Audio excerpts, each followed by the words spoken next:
यण संधि और अयादी संधि में क्या अंतर है?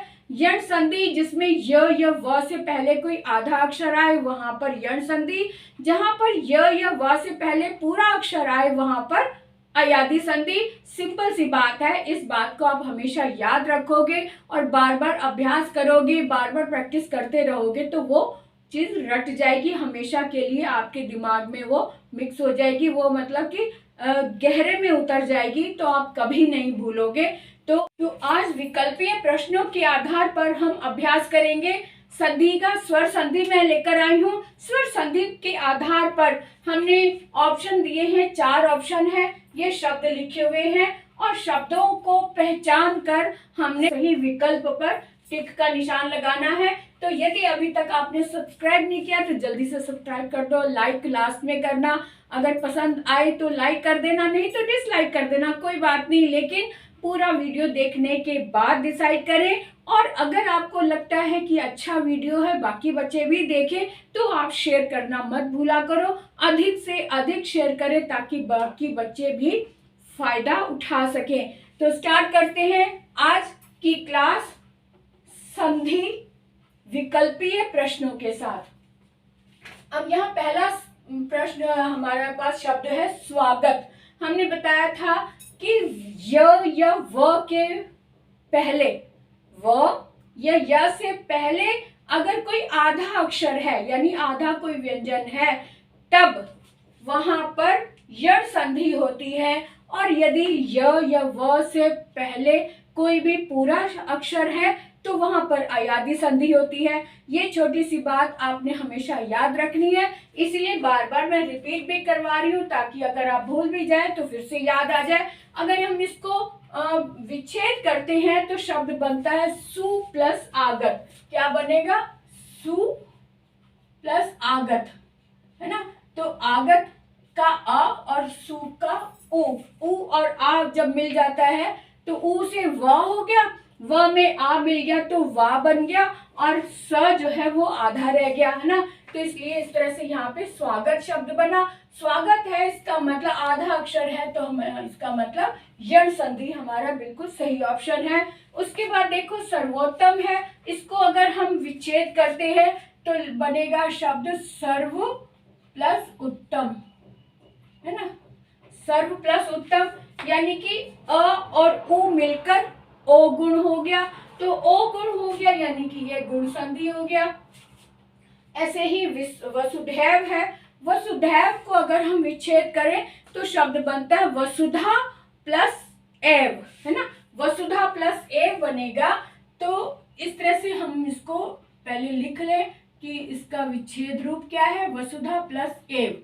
ये रफ कार्य है, ये भी आप साइड कॉलम में कर सकते हैं अपनी समझ के लिए। तो वसुधा प्लस एव में हमने बताया था कि आ के बाद यदि ए आए तो ए जो है वो बड़ी ए में, यानी बड़ी ए बन जाता है, इसलिए यहाँ पर भी बड़ी ए बना हुआ है। इसका मतलब ये वृद्धि संधि यानी कि मात्रा की वृद्धि हो जाती है, तो यहाँ पर वृद्धि संधि हमारा ऑप्शन बिल्कुल सही है। उसके बाद देखो भविष्य, भविष्य को हमने बताया था, इस भविष्य में जैसे भो प्लस इश, इसको हम विच्छेद करेंगे तो शब्द बनेगा भो प्लस इष्य, है ना। भो ओ जो होता है किसी भी स्वर से पहले, कोई भी डिफरेंट स्वर से पहले अगर ओ आए तो अव हो जाता है ना। और अगर औ बड़ा औ आए तो आव हो जाता है, ये तो हमने पढ़ा था, है ना।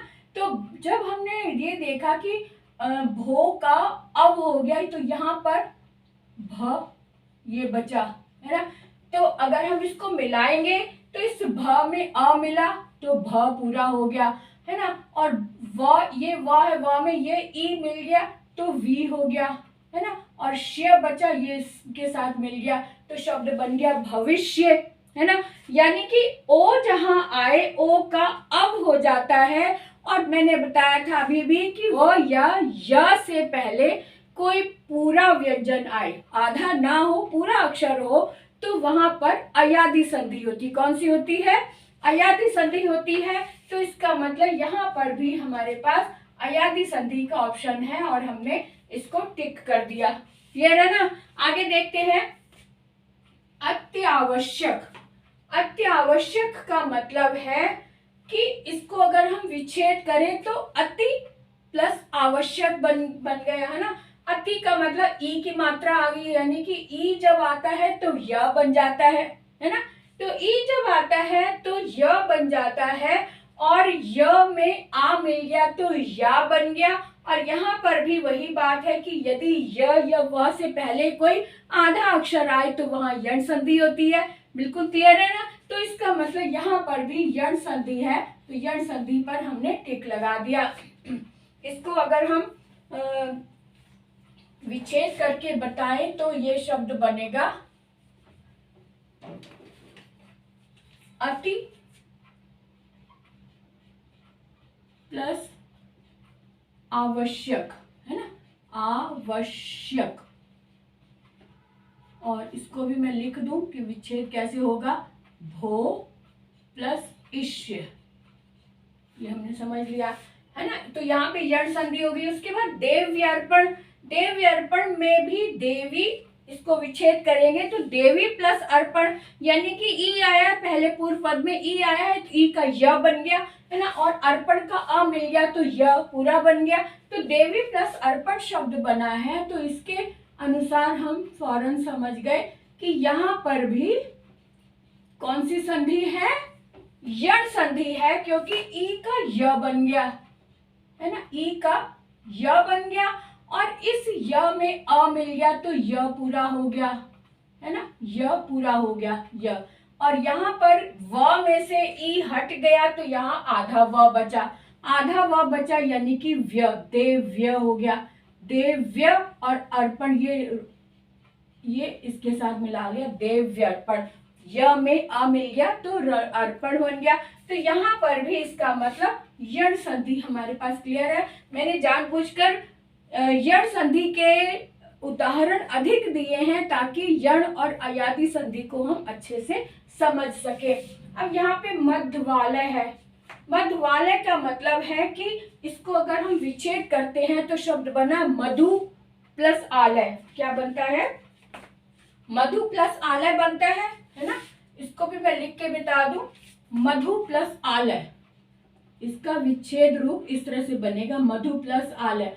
तो यहाँ पर भी ऊ आया है, ऊ आया है, ऊ का मतलब यहाँ व बन गया, और व में आ मिल गया तो वा बन गया, और ध आधा रह गया है ना, ध आधा रह गया। इसका मतलब ये शब्द मधुवालय बना, और यहाँ पर भी आधा अक्षर आया है इसलिए ये यण संधि हो गई। बिल्कुल क्लियर है, स्पष्ट है ना। आगे देखो कि सिद्धांत लिखा है सिद्ध प्लस अंत। सिद्ध, इसको भी विच्छेद करके देख लेते हैं, सिद्ध प्लस अंत है ना। तो सिद्ध प्लस अंत यानी कि यहाँ पर भी अ आया, यहाँ पर भी अ। जब दोनों तरफ समान स्वर होते हैं तो वो दीर्घ हो जाता है, तो यानी कि यहाँ पर दीर्घ संधि है, सिद्धांत है, तो दीर्घ संधि हमारा ऑप्शन सही हो गया। तो इस तरह से कुछ उदाहरण आपने देखे, समझे, और आज मुझे लगता है कि जो थोड़ा बहुत भूल भी गए होंगे तो फिर से याद आ गया होगा कि यण संधि और अयादि संधि में क्या अंतर है। यण संधि जिसमें य या व से पहले कोई आधा अक्षर आए वहां पर यण संधि, जहां पर य या व से पहले पूरा अक्षर आए वहां पर अयादि संधि। सिंपल सी बात है, इस बात को आप हमेशा याद रखोगे और बार बार अभ्यास करोगे, बार बार प्रैक्टिस करते रहोगे तो वो चीज रट जाएगी हमेशा के लिए आपके दिमाग में, वो मतलब कि गहरे में उतर जाएगी, तो आप कभी नहीं भूलोगे। तो आज की बात हम इतनी ही रखते हैं। अगले वीडियो में फिर से मैं मिले जुले शब्द लाऊंगी जिसमें स्वर संधि और व्यंजन संधि भी होगी। उसके बाद अभी मैं विसर्ग संधि भी समझाऊंगी, जो कि अभी तक मैंने नहीं समझाई है अपने चैनल पर। पहली बार, इस बार जिस तरह से व्यंजन संधि पहली बार समझाई है, इसी तरह से विसर्ग संधि भी पहली बार बताऊंगी। आप देखना ना भूलें, निरंतर लगातार व्यंजन और विसर्ग संधि देखते रहें और वीडियो का आनंद लेते रहें, और कमेंट करके मुझे जरूर बताया करो कि आपको वीडियो कैसा लगा, और इसके अतिरिक्त आप और क्या सुनना या सीखना चाहते हैं, ये मुझे जरूर छोटी सी सलाह जरूर देते रहा करो। तो हमारा आपका जो कांटेक्ट है कमेंट के सहारे बना रहता है, इसलिए बार बार मैं कमेंट की बात करती हूँ। और आज का वीडियो यही समाप्त करके अगले वीडियो तक के लिए इंतज़ार करते हैं।